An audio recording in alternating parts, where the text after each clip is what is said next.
recent centennial of our National Park Service, I found myself at the ceremony at Yellowstone National Park, our first national park. As I enjoyed the celebration under the famous Roosevelt Arch, I could not help but notice the words etched on the stone above, "For the benefit and enjoyment of the people." I feel like we have to start out, like, it's a new year, it's a new everything. This episode is about New River Gorge. What is new for you, Big John? Surprisingly, I thought when 2020 turned to 2021, everything would be different. I thought, first off, I thought I'd instantaneously become rich. I'd become powerful. I'd become a guy that, all of a sudden got 1 million followers on Twitter. Nothing happened. So that was a silly belief. I'm a little shocked by that. But I'm just, I'm grinding. I'm grinding right now, trying to get through bar prep, which is terrible, but we're gonna get there. But besides that, I can't say there's much different. Well, did you have a good New Year's? I should ask. I was gonna say Christmas, but then I realized that we've already had an episode since Christmas, so I'll say, did you have a good New Year's? Because I know some people that had a great New Year's. I didn't have as good of a New Year's as they did. I'll say that. Okay. Well, we're going to bust right into it because this is at the top of my mind, and I know it's at the top of yours. It's at the top of clearly most people on Facebook, I guess, or at least in our circles. John, I did not get an invite to the Greenbrier Resort for New Year's. If I had, I can confidently say that I wouldn't have gone. But the same cannot be said for hundreds of other people that went there. And important note, the governor of West Virginia, the great Jim Sunshine Skillet Justice, owns the Greenbrier, as you know. And it seems that his own resort was breaking protocol with the state on their coronavirus regulations, so to speak. And there was a video going around the internet of a ton of people partying there without masks. And I just, I want your reaction. I want a raw reaction from you for that. New Year started off right. I want to say I'm shocked, but I'm not. Jim Justice always says how much he cares about the state and how much he cares about the people. But when it comes to his actions, and especially his businesses, he has proven that his words mean nothing. And I can guarantee you on Monday, which obviously this will air a day after, but Monday will be the first press conference that he has. And he's going to say, well, I don't have control over the Greenbrier right now. And that's a crock of shit. That's a crock pot of shit. So we'll rephrase this and say, you're pretty sure that yesterday he's going to say that. Pretty sure, yeah. And I will go on record and say, pretty sure yesterday he says he doesn't have control of Greenbrier, especially when Phil is questioning him. Phil Kabler of Metro News, is that right? No idea. I don't know. I don't know. It doesn't matter. So before we get into our actual subject, though, I did a little digging on this because I wanted to see what the actual resort said and kind of what'd you have to do to get into this party? Did you have to take a COVID test? Did you have to be in a hazmat suit? What was the deal? Did you have to give up your first child's trust fund to get in? And mysteriously, John, their website doesn't have a lot of information about the New Year's party. And now,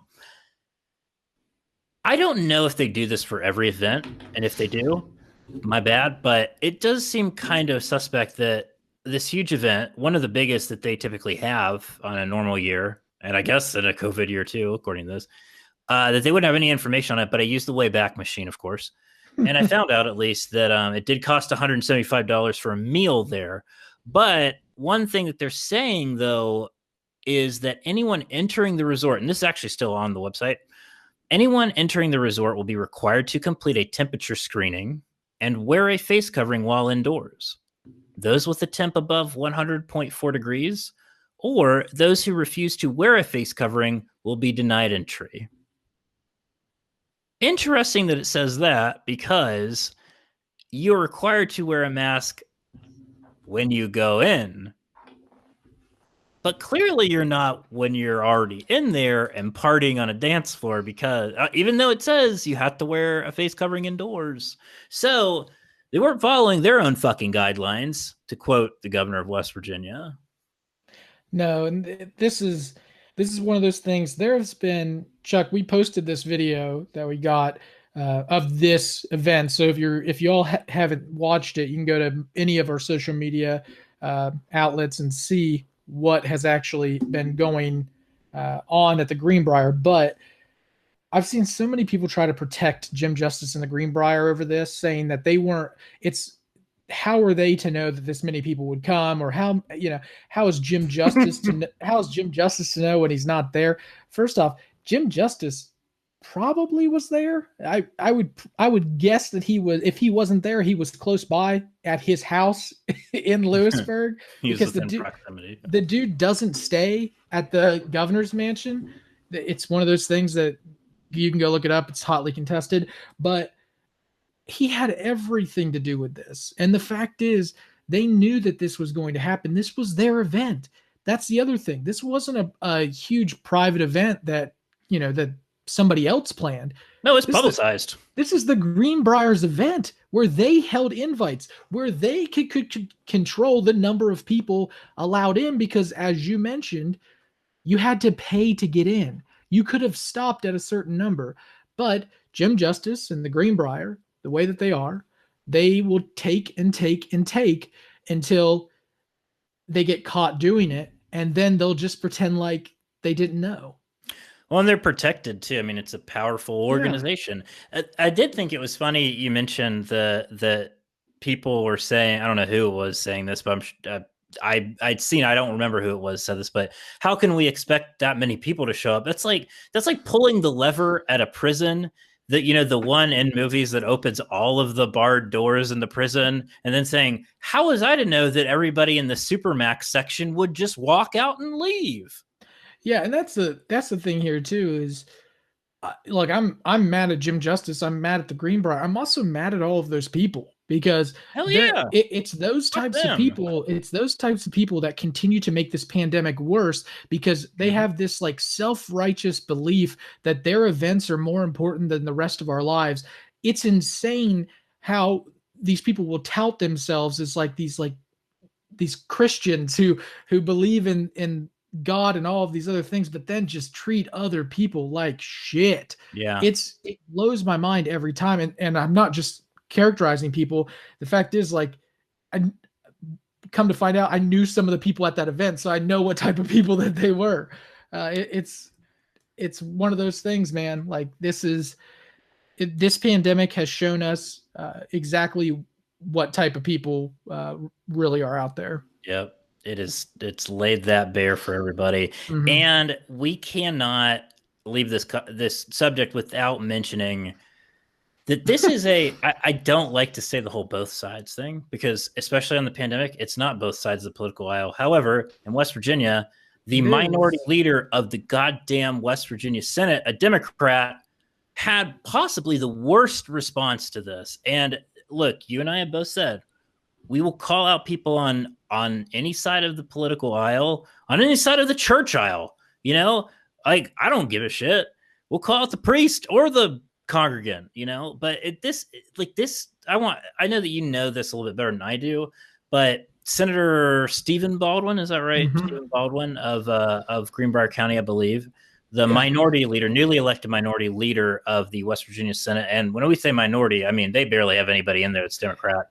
Yeah. But his response, John, I don't know if you have it pulled up, but boy, he has since taken it down. Let's see. Can we get that? Yeah.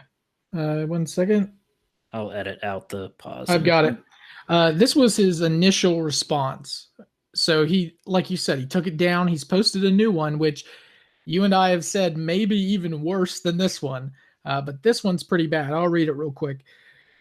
Quote, I've received several calls and messages about a video circulating on social media of New Year's Eve at the Greenbrier. The hotel has been a regular engaged member of our Greater Greenbrier COVID task force since March. as a private business, they've made continued efforts to keep guidelines while keeping the county's largest employer open.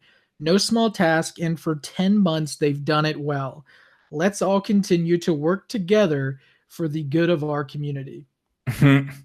Well, and if you, I know that we've heard from some listeners that either work at the Greenbrier or have been following it or live around there, and their response to that was, no, they haven't been doing a good job for the past 10 months. Not a chance. Yeah, And that's the least of that statement, but you know. And Greenbrier County is one of the hardest hit counties in the state. It's been one of the red zones of the entire state of West Virginia, who overall have done a terrible job during this pandemic in terms of keeping numbers down. They just keep it increasing. But Greenbrier County has been really bad, which after, funny enough, we did call him out even in his comment section, which we ended up not being very we were open and honest about what we felt. I was totally honest. I told him it sounded like a press release from the fucking Greenbrier, because it was. Right. And he took it down and put this other one up, which again, I made sure to reply that it was garbage, essentially, and that, you know, he's protecting the Greenbrier. Obviously, he has, look, I get his position here, right? Senator Baldwin is in that county. Greenbrier is one of the largest employers of that county, and they employ his wife. I mean, I get it. It sucks that he's in that position, but Chuck, as you and I talked about, it's a fucking politician. If you're in a position where there's no right answer, don't make a statement. It's that easy. Yeah, there's that. And it's also like you're still a politician. So I don't really have sympathy for you if like you're in a rock and a hard place. So you're elected to make a difficult decision. Doesn't matter who your family is. He's also, that's the other thing here. And that's not how a fucking Democrat acts, or at least not how they should. And I'll say, when I ran for office, I really liked the things that Senator Baldwin was saying. I thought he was doing a good job. I tend to agree with with most of his positions. This one, I think, is just really bad. Again, that second time that he posted, he again protected the Greenbrier, just really giving minimal effort at holding them to a simple standard. But the funny thing is, and this is where I'm going to be interested to see what happens. When we posted that video, Chuck, and I think it's up to like 85,000 views, if you go into the comment section, you'll see a lot of West Virginia legislators making comments, and a lot of them are Senate members. So my thing is, did he not mention to the party that he was going to make this statement? And if so, no. What did the party say at that? You know, if you were the minority leader and you make a statement, whether you mean to or not, you're speaking on the behalf of the party. Point blank. That's why you are in leadership, is to speak on behalf of the party. When Nancy Pelosi makes a statement, who's she talking about? The Democratic Party. Doesn't matter. Senator Baldwin here didn't do a good job, which is unfortunate. And in a state like West Virginia, where Democrats can't win and continue to get beat up and lose seats, this is not a good start to 2021. This is a prime reason why they get their ass beat. They have no party identity. They're none. Well, it's pathetic. But hey, you know what? New year, new you. New year, new Democrats? Who knows? I doubt it, but we got to move on because, you know, we got more important stuff to talk about than Jim Justice's party palace, I guess. It's a shame, but that's where we are in life. Anyway, actually, to be fair, this is the most important part. Announcements. We got new Patreon members. Really excited to welcome in the new year with 6 new Patreon members. John, you want to list them off? Yeah, here we go. We've got Zach, Rebecca, Kat, Caitlin, Amanda, and Dustin. Incredible that we continue to keep growing. We're so thankful for each and every person who is even willing to part with $1 of their hard-earned money. It really does mean a lot to us, because every time we get like a Patreon notification, it's one of those things like, wow, you know, I mean, it doesn't matter if it's $1, $5, $15. It's just great to have people support. It's really cool. It's like every time I get a notification saying we get a new Patreon member, it is like the same feeling that I got in high school when I found out somebody put me in their top 8 on MySpace.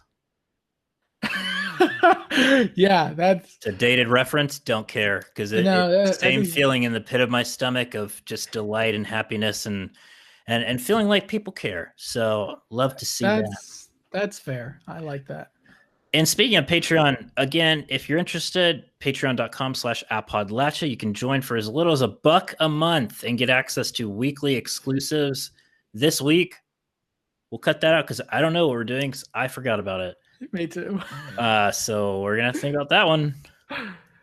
Maybe Yeah. we can maybe what we can do is take everything we just talked about for Greenbrier and make that the exclusive.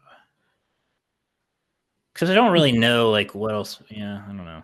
We could do well, I guess I have an idea. We could do a segment on our New Year's resolutions and also create resolutions for Appalachia. But besides that, I've got no other ideas. What about resolutions for Jim Justice?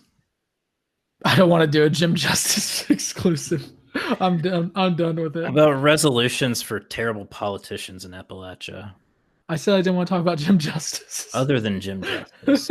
I feel like it's a good idea, but I don't know. It's like I want to try to get somebody's foot through the door. When we did when we did the one of like who would play somebody in a debate, that was a pretty interesting idea. Wondering if we can think of something else like that. That's fair. Well, let's do the episode. Maybe while we're doing it, something will come up. Divine inspiration. Yep, we get a new exclusive. For as little as $1 a month, you can join our Patreon. You get an exclusive segment every single week. And there's other tiers there as well. We're going to be launching a newsletter this month, and we do exclusive video content for our $15 tier, which we're launching this month as well. So keep on the lookout for that. John, my last announcement is just to remind our listeners that we are still keeping an eye on Queer Appalachia. If you've been following this at all, we've been on their case to release financial records for a while. If you aren't familiar with this whole situation, I'll link to it in the show notes if you're just joining us. And we're going to be following that. They say now on their website, they've updated it to say that they're going to provide their financial records December/January. Well, December's gone, so we're in /January right now. And we'll be keeping up on that. And towards the end of this month, we'll be checking back in with them. And I'm not going to hold my breath. Neither will I. Anyway, moving on to the main meat and taters of this beautiful episode. A new year, John. New national park. New River Gorge. New River Gorge. Gorge, short for gorgeous. Gorgeous. That's right. New River Gorge used to be a national river. Now it's going to be a national park and preserve. Huge news for West Virginia, but for all of Appalachia. We got a lot of interest in this from listeners when we posted about it. And just it's a really big story coming out for the state and for the region, quite frankly. And so we're going to break it down. We're going to talk about what this actually means, how it came to be, the pros, the cons. We're going to take you through it all. It's a really interesting issue. We hope that you enjoy. John, let's start by telling the listeners what New River Gorge is. Have you never been there? No. Oh, are you fucking kidding me? Never been. In the entire time you've lived in West Virginia? Never been. Jesus Christ. Wow. I've been there dozens of times. Mostly with Boy Scouts out. All right, so fine. I guess I will tell you what New River Gorge is. So New River Gorge, I will butcher this mostly, but it's a humongous river outdoor recreation kind of. Well, now it will be a preserve, but it's most known for the New River Gorge Bridge, the very famous. Is it what kind of bridge is that? Suspension? I think so. For that iconic suspension bridge, if you flip over a state quarter for West Virginia, you'll find it on the back there.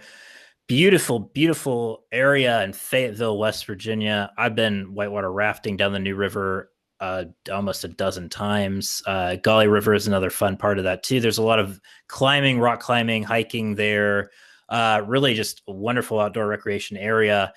And previously, before the signing of this major bill in Congress, it was a national river. So it's still managed by the National Park Service. Now it will be a full-fledged national park, the first one in West Virginia history and the 63rd for the country. John, before we get into the details, what was your initial reaction to this news? It's an arch bridge, by the way. Fuck. It's an arch bridge. It's not a suspension bridge. It's an arch bridge, a huge bridge, very famous. Massive. Anyway, when I first heard it came out, I didn't know where it came from at first because it was just kind of random. Then come to find out the source is something that we'll talk about in a couple minutes. But initial reaction, great. The new River Gorge to me deserves to be at that level. And the fact is that there's only 63 of them. It's, believe it or not, pretty prestigious to be a national park, to be recognized as a national park in the United States. So I think initial reaction, great thing. Yep. Same here. It's a huge deal. National parks, like they don't come across, they don't have them very often. That's what I'm trying to say. And so this is, I think, a very big deal. You alluded to not knowing how it came to be, and neither did I initially. And so this is kind of where we'll start.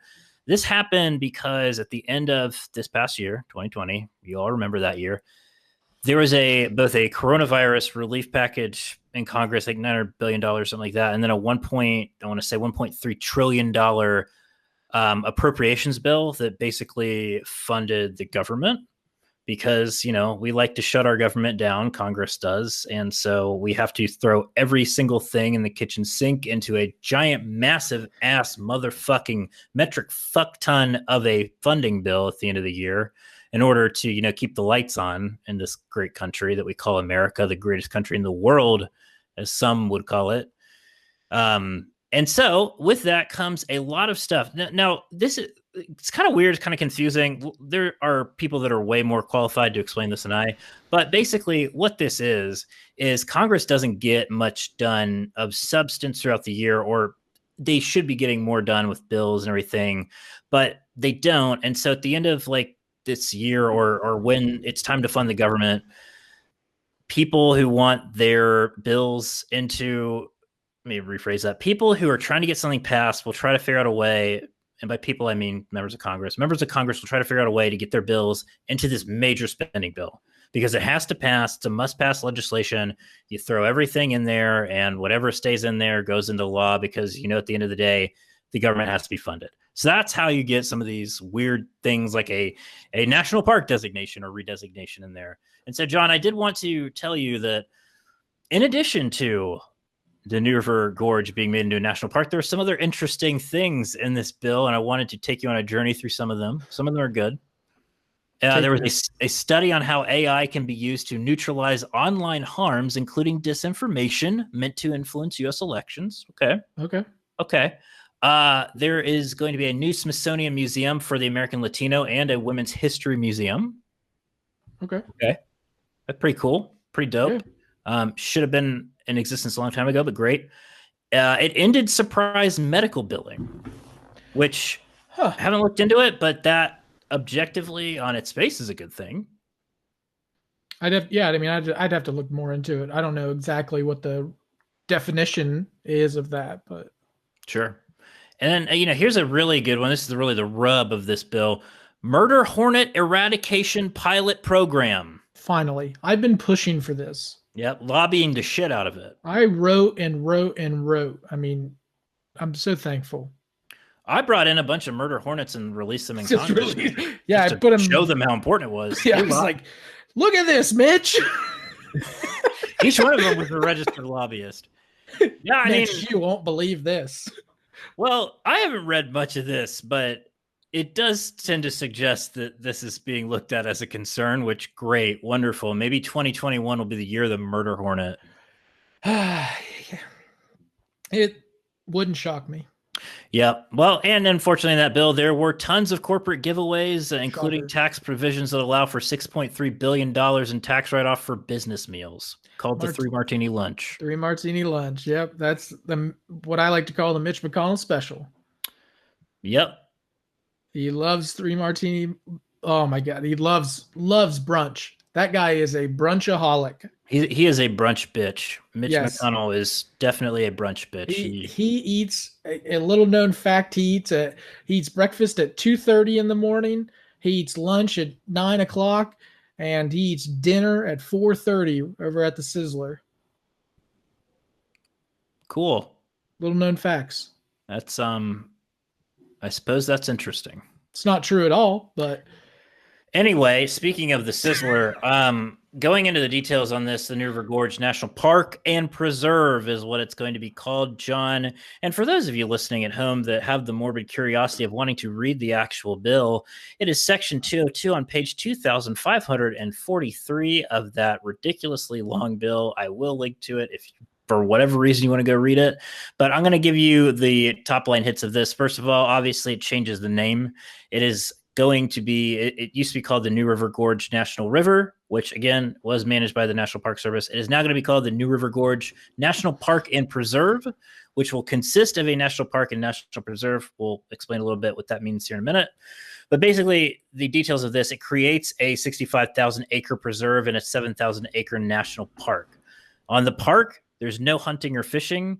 And for those of you, especially who are familiar with the Fayetteville area, the national park will be composed of the Lower Gorge, Thurman, Grandview, and Sandstone Falls. And then the preserve part of it, that 65,000 acres, will allow for hunting and fishing. This also authorizes the National Park Service to bid on up to 3,700 acres of additional land for the preserve. And it authorizes the Park Service to acquire up to 100 acres for parking only, because they anticipate more people obviously wanting to come visit and need more parking. And then there are a couple other details here. It keeps open 300 acres in the Lower Gorge for hunting and opens up an additional 368 acres in Grandview for hunting, as well as a couple other details. But those are the big parts of this. It doesn't really fundamentally change the actual park or the actual area all that much. It just kind of like rejiggers what's considered part of federal land and what's not. And then those designations matter. But for all intents and purposes, the people that are going to be living around Fayetteville are probably not going to notice much of a functional difference with that. Now, this is expected, though, to raise visitorship to the New River Gorge by 20%, as well as boosting economic growth. John, what's kind of your thoughts going into this about that? well, I mean, first off, West Virginia needs any economic boost, just like most of Appalachia. I mean, a massive economic boost is needed for most of the states, but especially in West Virginia. Tourism in West Virginia used to be a lot bigger than it is now. West Virginia's kind of fallen off the map when it comes to tourist rates, which is really sad. Hopefully, this obviously cranks that up. I'm skeptical about hitting 20%. I do think it will raise visitorship, but I am skeptical of that number. Big thing for me, I'll be interested to see when it comes to the economic boost, when that starts to come in, I'll be interested to see how that town develops. Only really the outskirts of it. That's what I'll be more interested in is what's going to move there. Are we going to see some growth in terms of maybe some other employers start to come in and have more jobs, more job creation in that area? That would be what I would think would happen, which would be, I mean, you can argue the pros and cons of that, but I'm always going to argue that any place that needs jobs that can get it, it's always most of the time a good thing, unless you sell your soul to the devil. Yep. And if you sell your soul to the devil, then I don't think you're worried too much about this. Yeah. I do agree. I think what they probably did with that 20% is they had some economics firm run some numbers for them. I think there's a lot of variables there. Fayetteville, not the most accessible place to people outside of West Virginia, but who knows, maybe this will lead to more infrastructure development around there.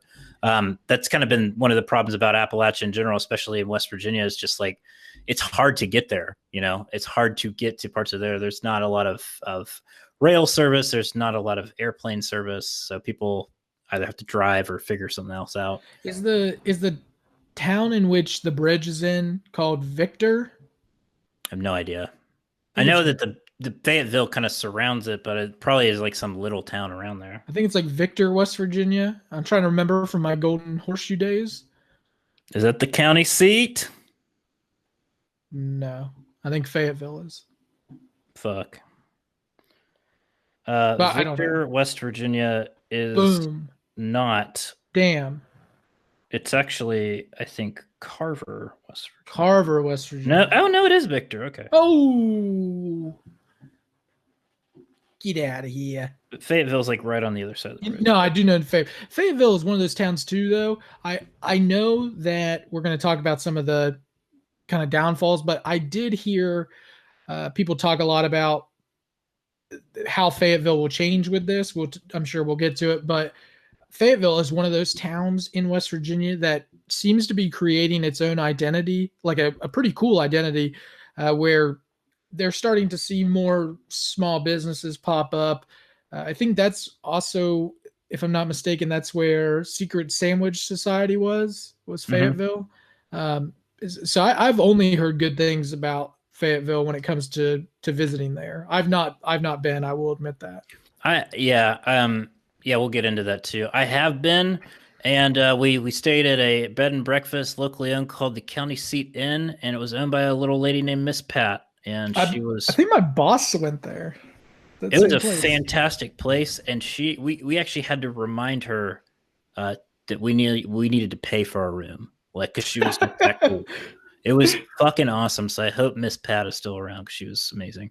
Anyway, yeah, so we'll get into that. One thing I did want to mention, though, before we get into sort of the pros and cons of this, is it is important, the designation difference. It may seem like a small thing, but it does have certain implications. So New River Gorge was and is managed by the National Park Service. The thing a lot of people don't realize is there's like 20 something different national parks designations. So, for example, New River Gorge is a national river. Cape Canaveral in Florida is a national seashore. I think Mammoth Cave in Kentucky might actually be a national park, but Cuyahoga or whatever or Shenandoah, let me do that. Shenandoah is a national park in Virginia. Great Smoky Mountains is a national park, and it crosses in between North Carolina and Tennessee. But then you have national monuments, you have national rivers, you have national battlefields, et cetera, et cetera, et cetera.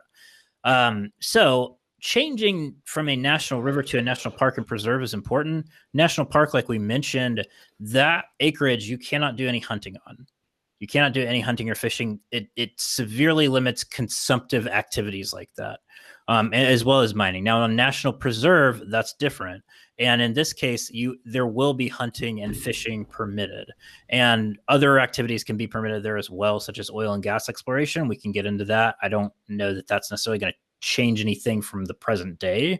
But that's kind of the difference. So the big thing there is that national park status on that roughly 7,000 acres of land means that you can't hunt or fish on that land, and it's protected and managed by the National Park Service. That's interesting. Wanted to mention that. Yeah, I did see that a lot in the comments of our Instagram post when we first kind of said it's official, New River Gorge is a national park. There were people talking about hunting and fishing that were kind of going back and forth on the pros and cons of that rule right there. So that's always an interesting thing. But hunting is allowed on the outskirts of it, right? On the preserve portion, which is that 60 something odd thousand acres. Yeah. So, I mean, there's massive amounts still to hunt and to fish and to do all of those things.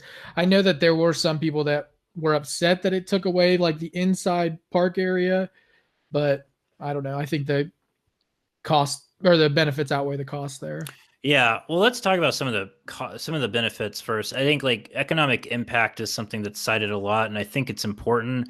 I think really here the question is to what degree. Obviously, this will boost tourism. I mean, no doubt. It's just a matter of how much. Right. The thing is this is a rebranding. Is the big kind of long and short of this. That's why it was pushed for.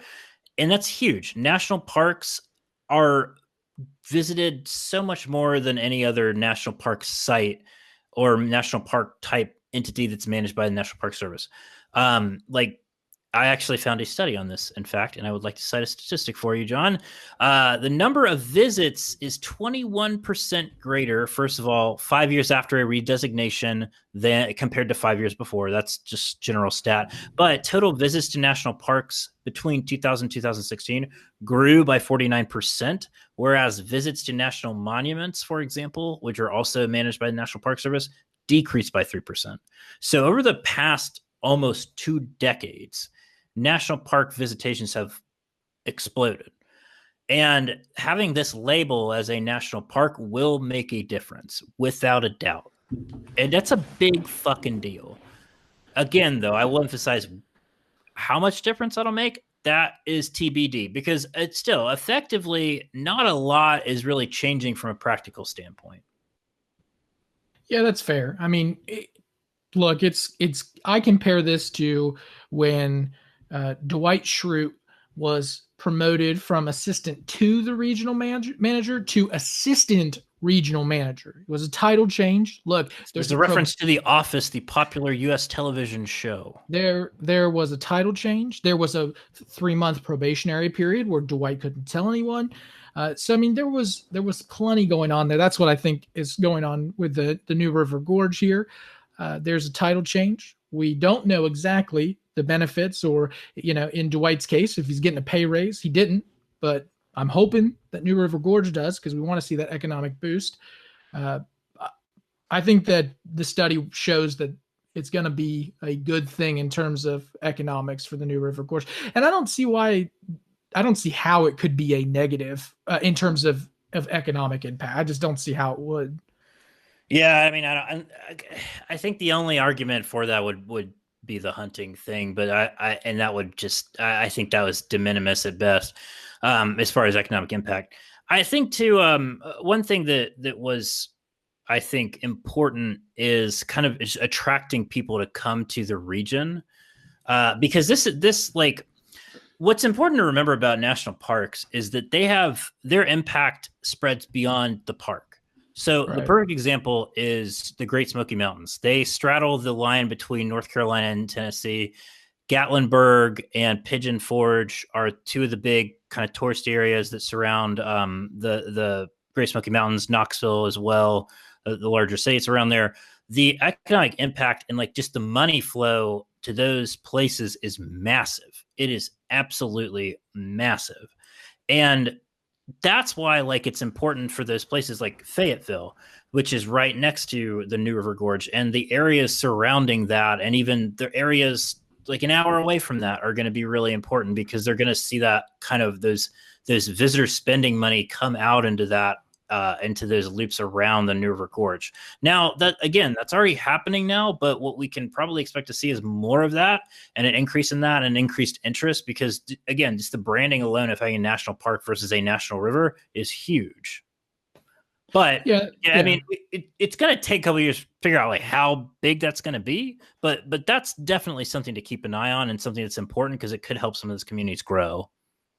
That would be an interesting thing for me too, because I'm really interested to see if a few years down the road, once it's really established and being looked at as a national park, because obviously it's right now in name only kind of thing. Like people don't really know much about it when it comes to the whole national park status. But once it starts getting out there, I'm interested to see a couple years down the road what kind of developments happen just from being linked to the national park in name.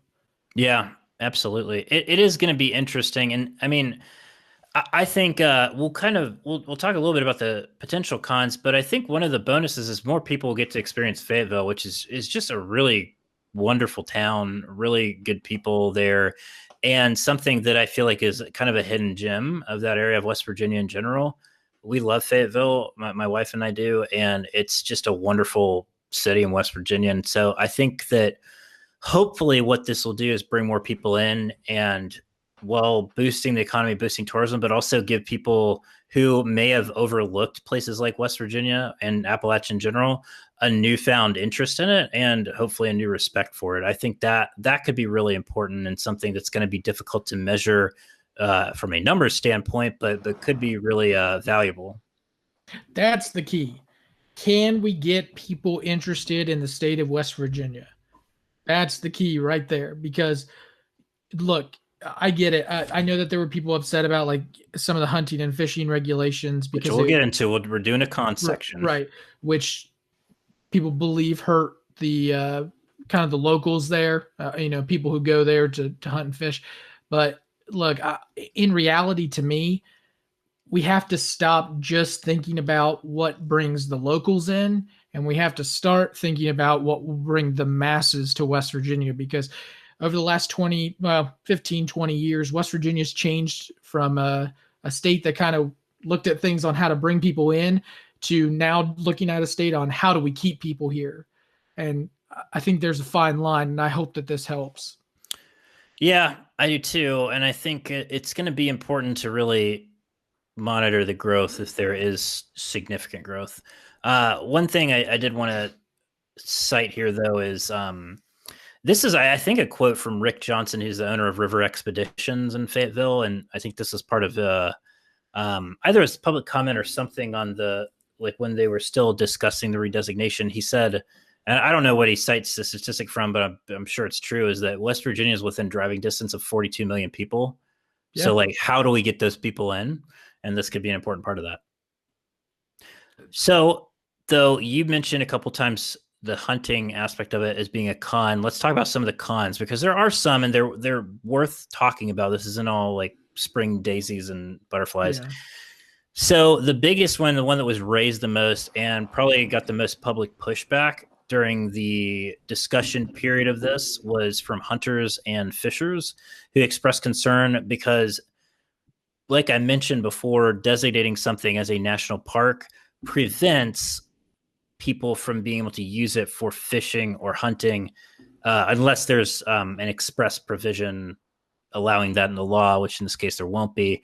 And so at this point, it looks like 4,385 acres of hunting land will be taken for the national park, or let me rephrase that.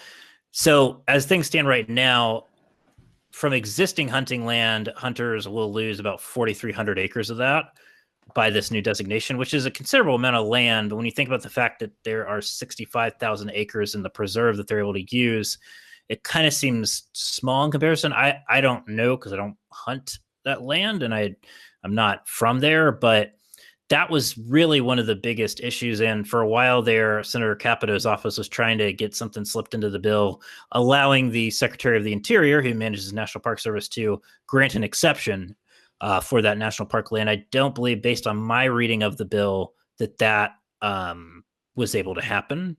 So as far as what I can tell, is there will not be any hunting on that 7,000-ish acres. John, this is something that I think is a sensitive topic because it is important, and hunting, of course, is important for that area, and it's just an important part of like cultural fabric of the state. But at the same time, I think it seems like a small sort of concession in the bigger scheme of things, but happy to be convinced otherwise. Look, I understand how important hunting is. I lived in West Virginia my entire life. Here's the thing, though. West Virginia has ample areas to hunt and to fish. There's a ton. There's even massive amounts of acres around New River Gorge that are still going to be open to hunting and fishing.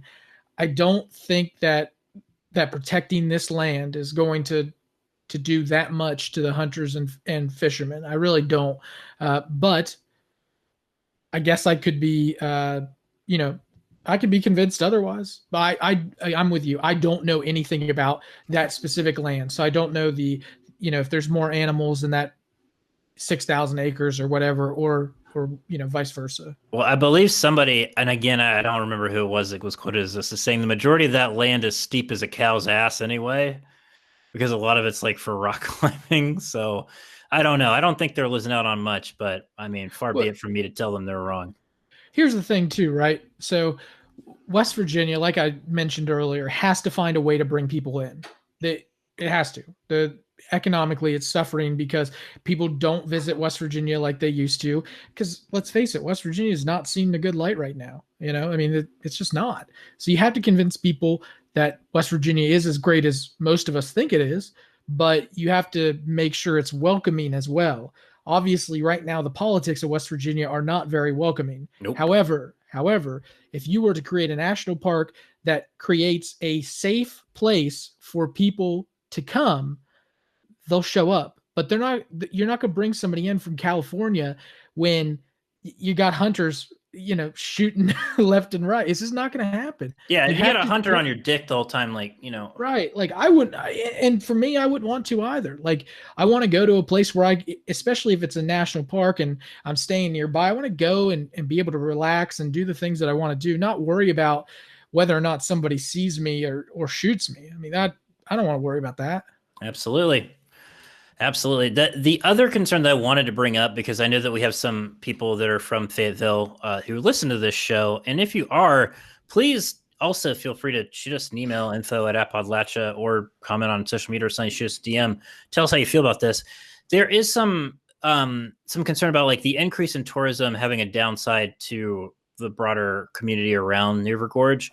Some concerns over Fayetteville becoming the new Gatlinburg, which implies that it would be a humongously like tourist driven town with like very kind of like touristy things, kind of, like a vacation town sort of thing, losing its own kind of cultural identity, I think is what would be implied there. And there's also concerns about the price of real estate going up and just cost of living in general, with more people coming in, with more people moving there, with more money being put into it, becoming a more popular place. I think those are all legitimate concerns. I think they're all valid concerns. I don't see the first one, at least, being even remotely an issue, at least as things stand now. Again, I think we mentioned previously, this new designation will be important. It'll be beneficial economically. It'll bring in new tourism, new money, but I don't really foresee it bringing in so much that it fundamentally changes the makeup of the area around there. Especially Gatlinburg has been around for a long time. I'm sure there's plenty of people that are listening to this that have been there. It is very tourist driven. It's got a lot of sort of gimmicky things. I love Gatlinburg. It's a good time. I've been there with my wife a couple times. It's fun. But I just don't foresee that happening in a place like Fayetteville, where they have their own cultural identity and uniqueness to it, to where I don't even think the people there would let that happen. So I've seen that concern a little bit. I personally don't put a lot of weight into it. I think the one thing, though, that is a potential concern is the housing costs, price of houses, price of real estate, cost of living. That's a concern in almost every place in America right now, and I've heard in Fayetteville as well. And there's just a housing shortage there, I think, from what I've heard, or at least affordability problems there. And so that is a real concern, and one that could be a potential downside of this, as with any thing that comes with new tourism, new investment. I mean, you're going to see people come in there, start snatching places up for Airbnbs, charging rent out the ass for people to get a nice spot next to the gorge. So I can definitely see that being a concern.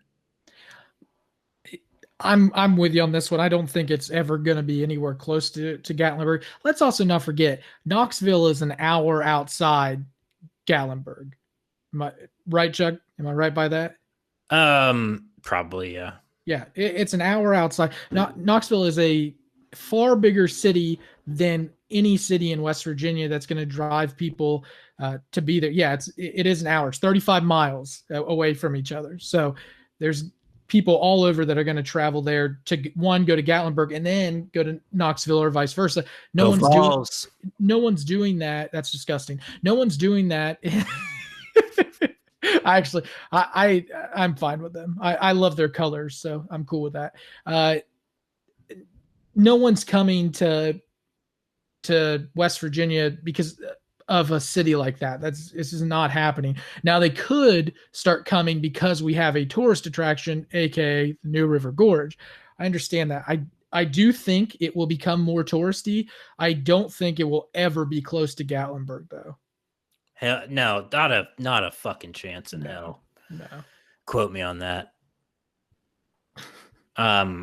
Anyway, yeah, I do. I think it's sort of the last thing. I mean, I don't know, whatever. Anyway, my takeaway is I think this is a net positive. I really do. I think that anything that boosts people's interest in West Virginia and Appalachia is a good thing, for the most part, unless it's like bad news coverage. But I think anything that can get people in the door is important. It's good. And a national park is a really important thing. It's a very prestigious thing. I stand by, I don't remember who came up with this statement, but national parks are America's best idea.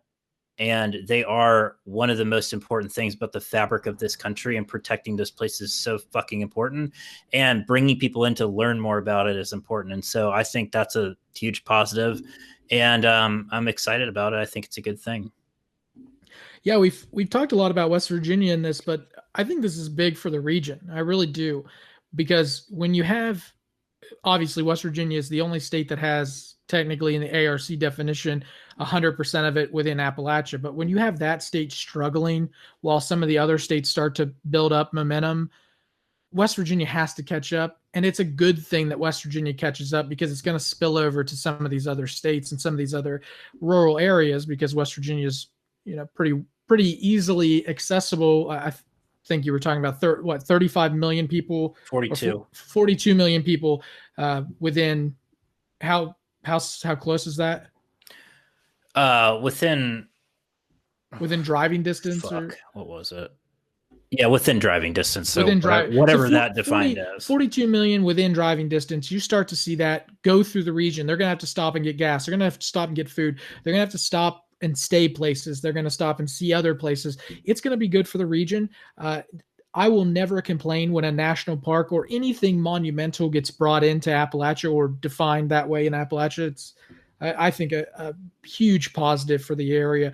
Obviously, there are downsides with everything. We could nitpick anything we wanted to when it comes to being named a national park, but and don't worry, Twitter will. I don't tend to be the most optimistic guy. I try to veer on the side of decent pessimism, but I am very optimistic on this one that it is a great thing for the new River Gorge to be a national park. Hell yeah. Chalk it up for a win for the old Dub V and Appalachia in the new year, baby. Let's do it. But I think we got to move on, though, John. I think we've, you told me recently, you divulged that you're cutting back on your red meat. Yes. In your life. But one thing you're not cutting back on in this new year is beef. We've got a big beef with Big John today, don't we? We got a big one. It's pretty big. I'm going to go outside the region. I'm going to go straight to Washington, D.C. Washington District of Columbia, the swamp, ladies and gentlemen. I'm D.C. I'm coming to almost where you live, but I'm going to stop on Pennsylvania Avenue. You're coming to rest in Virginia? Nope, I'm stopping. I'm stopping at Pennsylvania Avenue to talk to Mr. Trump. Okay? So if you haven't heard, the Mr. Trump. So Eric. Donnie. I'm stopping. Don Jr. Got it. Okay, great. Yeah, exactly. So if you haven't heard already, Donald Trump has had a I always laugh at this. He has another tape coming out against him. This time not because of a porn star or admitting to Russian hookers pissing on him. Yeah, or damn it, admitting to allegedly grabbing women in certain areas. This time it's just something little, something tiny. It's just treason. That's all it is, Chuck. So an hour's conversation just came out. Washington Post has laid out the entire thing, and I've gone ahead and I've listened to it so that hopefully you don't have to. This is one of the, if you think Watergate was really bad, this is really bad. This tends to be on that, in my opinion, to be on that level. So Donald Trump has a conversation with Secretary of State Brad Raffensperger. Right, Raffensperger. So he is the Secretary of State of Georgia. They have this huge conference call where they've got a bunch of attorneys. They've got him, they've got President Trump, they've got President Trump's attorneys, and they are going over the results of the Georgia election. And in that, Donald Trump still believes at that time that he won the election in Georgia. He, even though he was down by 11,779 votes. During the conversation, he talks about how there's a bunch of dead people voting, but Secretary of State stops him and says only 2 were actually, violated that. And we found it and we got rid of them. Donald Trump was saying close to 5,000 did that. It's not the case. He also was saying that there were a bunch of people who voted from out of state. The Secretary of State and their attorney then clarified that that's not what happened. In fact, they had a bunch of people over the last 10 years come in to Georgia, leave, and then come back. And they re-registered living back in Georgia. Well, the Trump team doesn't understand that. And in fact, Donald Trump thinks so little of Georgia. This is what he said. When the Secretary of State's team told him that people left and came back to Georgia, he said, "So you're telling me that they missed Georgia so much that they just decided to come back?" Yeah. He said, "Nah, I don't believe it. It doesn't pass the smell test," is how he put it. Good God. Yeah, insane. So we know how he feels about Georgia. He then, at the 30-minute mark, he then realizes that this is not going his way, and the Secretary of State is not going to do what he wants. That's when Donald Trump flips. He starts, instead of talking about how the Secretary of State can help him, he then talks about how Stacey Abrams has kicked this Secretary of State's ass the entire time during this election. Say kicked or kissed? Kicked. Oh. Has dominated the Secretary of State, according to Donald Trump. In this, Donald Trump, to sum it up, Donald Trump asks the Secretary of State of Georgia to find 11,780 votes, which is exactly one more than he's down by currently in the state of Georgia. Or I should say lost by in the state. He then says something like, "Brad, how could you do this? You're a Republican," essentially saying you're going against your party. He then says, "If you don't fix this, you're going to lose the next election when it comes to the 2 Senate seats," which I think one of them they lose either way, but that's besides the fact. The big thing here, besides citing conspiracies throughout and telling his own attorneys to shut up, he starts threatening the Secretary of State by saying things like, "Look, I don't want to, bring this up, but you could be heavily fined for interfering with this election. In fact, you can be given criminal convictions for doing this." And continues to say, "Brad, if you fix this now, nothing bad's going to happen.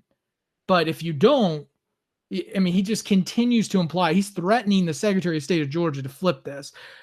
In my opinion, Donald Trump has committed treason. He's trying to tear down the democratic system that we've had for the entire existence of the United States. He wants to define the way that we vote and essentially who we can vote in. He wants to rig the game because Donald Trump is that kid on a basketball team who has 13 turnovers but looks at everybody else as the reason they lost. That's Donald Trump. Donald Trump has never been good at much, but he's always been good at blaming others. That's the big thing here. It sounds like it really sounds like it was taken out of a poorly written script of The Godfather in a way. Like, I will be surprised if Brad Raffensperger finds himself waking up with a horse head in his bed and a note that says you'll sleep with the fishes if you don't get these 11,000 fucking votes. Honestly, you're right. It really does. That conversation really did sound like that. Yeah, he's always acted like a mobster, so this is no surprise at all. I don't think it's going to make any difference, sadly, but it's just a certain level of depravedness that comes with this. I'm just glad that he's getting the fuck out of the White House. Yeah, and that's the big thing I wanted to mention too. Like, I know that people are kind of freaking out a little bit because people like spineless Ted Cruz, who I'll tell you this, Chuck, I've got beef with him, but mostly because if anybody ever said the things about my wife that Donald Trump said about Ted Cruz's wife, there's no way in hell I'm protecting that guy. Same. Ted Cruz has no spine. He is a spineless individual who really has lost every bit of decency that he's had and any sense of dignity. So just to throw him in, because that's just Had to fit it in. Ted Cruz. But anyway, Donald Trump, to me, has committed treason. He should be brought up on federal charges, especially after he is taken out of the White House, because no matter what, Joe Biden is the next president of the United States, point blank. And on Wednesday, when the Senate... Stop the steal, John. When the Senate confirms this, we can finally put it to bed. Put it to bed like a baby that won't shut the fuck up. Which is exactly what Donald Trump is. That's the best I could do. I can't make a good baby joke right now. Well, I can't wait to put that to bed. And it seems like we should put this episode to bed. It was a great beef, a good one to open the year on. There'll be more salty beefs to come. Again, follow us on all the social media. Check us out on YouTube. We put up videos every single week of us talking, so you can look at our beautiful glistening faces in HD. That'll be fun. Appodlatch.com. Shoot us an email, info@appodlatch.com. And we'll see you again next week.